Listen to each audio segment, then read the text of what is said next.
يلا نسوي أطيب مرق بامية بطريقة كل سهلة وسريعة، الطريقة العراقية. عندي كيلو بامية قلمته وغسلته كل زين. عندي هم كيلو لحم عجل خليته بجدر الضغط، راح أخليه عليه تقريبا لتر مي وأخليه على النار تقريبا نص ساعة ل3/4 ساعة يستوي عندكم.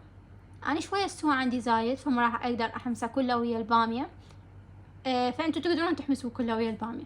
أخذت قسم قليل من عنده وراح أحمسه ويا البامية والثوم، تقريبا 5 دقايق تحمس عندنا البامية.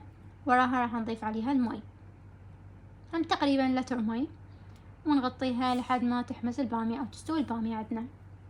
ورا ما استوت البامية راح أضيف خليط الطماطة اللي هو 4 طماطات خلطتهم بالخلاط ورا ما قشرتهم، نخليها تفور. ورا ما فارت راح أضيف مي اللحم، ضفت عليه معجون طماطة وبهارات اللي هي فلفل أسود وماجي، ونخليها تفور. ورا ما تفور راح أضيف مي اللحم واللحم، نخليها تقريبا تفور نص ساعة. وعليكم بألف عافية يا رب. طبعا الكمية هواية فتكفي، إذا كانت عندك عزيمة تقريبا 5-6 أشخاص تكفي.